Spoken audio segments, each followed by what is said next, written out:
I'm Derrik Lewis. I was Lieutenant O'Brien on the TV series Voyage to the Bottom of the Sea, and it's a pleasure to be here today and to talk to you.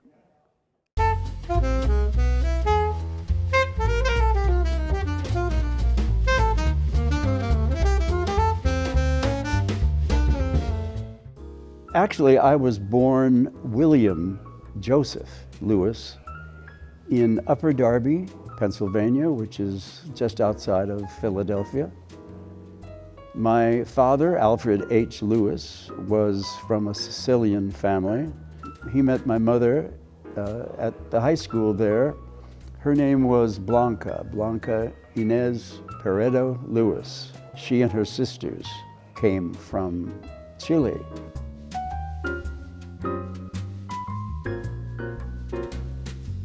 Dad needed to look for some work, and we moved the whole family, which included then my brother Richard, to the West Coast, near Seattle actually, where he worked for Bendix, making, I think it was radios for submarines.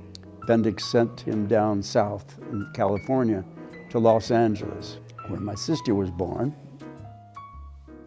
Mom was a dancer, and she was a semi-professional dancer. And there was a time, I think I was only 4 or 5 years old, that she brought me on stage with her to perform with her. They say that the first time the audience applauded for me, I wouldn't leave the stage. I just stood there and said, thank you.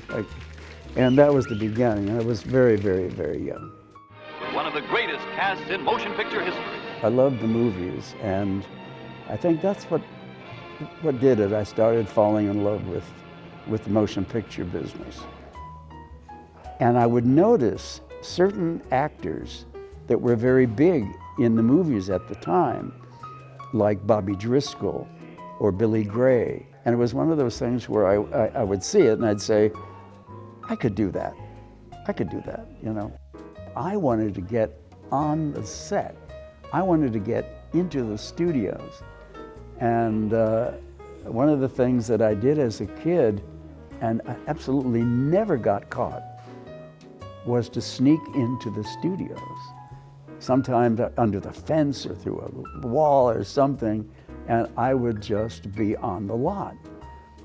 And I would walk around as if I not owned the place, but I walk around like I belonged there, and I did for years, was go to all the studios I could to familiarize myself with the atmosphere of a studio soundstage. My high schools, San Fernando Junior and Senior High, had very active theater departments. We'd do the usual high school plays, and I learned a lot in a very short time from very dedicated teachers. And the big one for me was this yearly Shakespeare contest that would happen at the Pasadena Playhouse. And we would do scenes and or soliloquies and this type of thing. And I came in second place. So right then I said, well, I'm destined to do this. My high school was contacted by a local TV station, KHJ. They produced a talent program called Spotlight on Youth. And I was chosen as one of the rotating hosts. Being on live TV was a lot like theater, so I adapted pretty well and got comfortable in front of the camera. So it wasn't long before I crashed Hollywood. My first film was not for TV or movies. It was an educational and industrial film.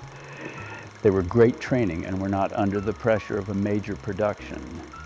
My first featured role was in an industrial film made for the Baptist Church. And my first director was Tay Garnett, who came from Hollywood's golden age.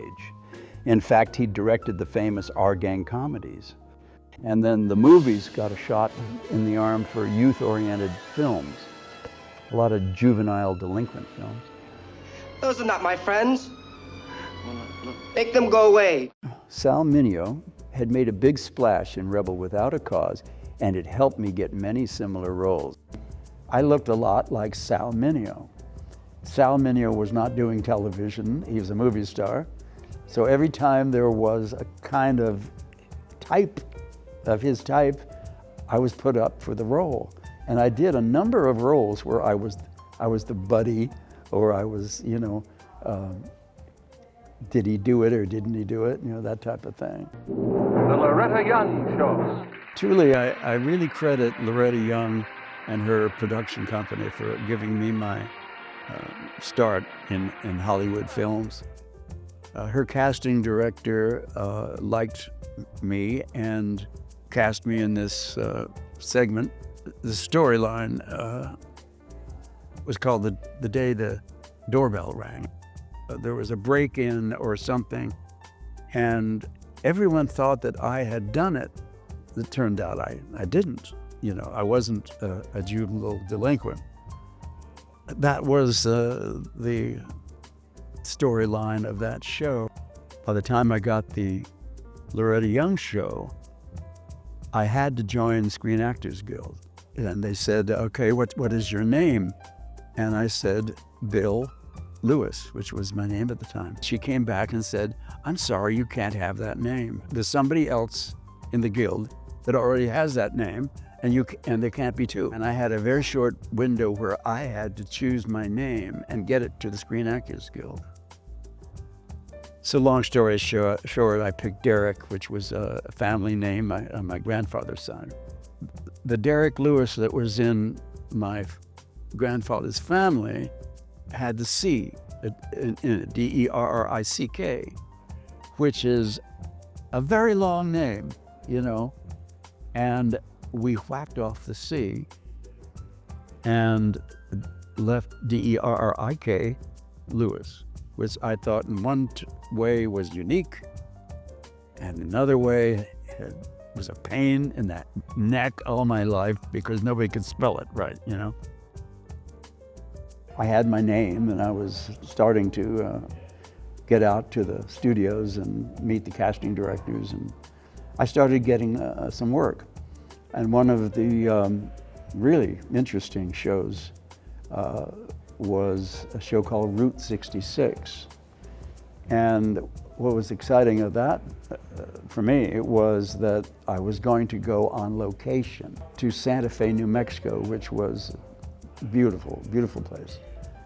The guys are in the Corvette. They get kidnapped by the leader of this town who needs someone to teach the children. He says he went to a place called Yale. Who knows this school? Is truly a college? Si, Senor Delgado. I have read about it. It's a place of much learning and much good sense. I was like the head henchman in the town. I helped the leader facilitate all this. And one of the things I got to do, which I was the only one in the whole series, the only actor other than the stars that got to drive that great Corvette, because we stole the car. I jumped in and we drove off on it, you know. So no, I love thinking back on that. Was a lot of fun. My first feature film was Love in a Goldfish Bowl from Paramount, where I got to sing along with Fabian. Give her a taste, don't be a waste, and get your heart real. And take a pie in the face. Good times. But the only other location I ever went on was down to San Pedro Harbor to shoot on a ship for Twilight Zone. All engines ahead standard. 1, 2, 6 turns for 15 knots. It was a great, fun shoot out there with great actors like Simon Oakland and Mike Kellen. I could hear the voices of our guys. They were... I was screaming! Folks, don't sit up! I was the helmsman at the helm, you know, and in fact, I get one of the first shots in the whole show, you know. Camera pans, and there we are behind the wheel, and they talk to us, and we have a few lines. You know, the thing is about these iconic shows, which we call iconic now, at the time, they were just another show on television. It was just another job. I should also mention that music had always been part of my life. I'd taken violin, piano, and singing lessons. and was a pretty good vocalist in the musicals we'd staged in high school. The call went out for young voices to record the Sweet Apple Kids songs on the Bye Bye Birdie Cast album, and I was hired. And getting to work with conductor Johnny Green was especially fun for me. He was one of the only people I've ever asked for an autograph. In 1963, I got a leading part on the CBS Repertoire Workshop. It was an original two-character musical called Whoever You Are, Wherever You Are. I was very proud of that one, and I believe the show got a Grammy nomination for original songs. And believe it or not, I made 3 or 4 pilots for new shows. None of them sold.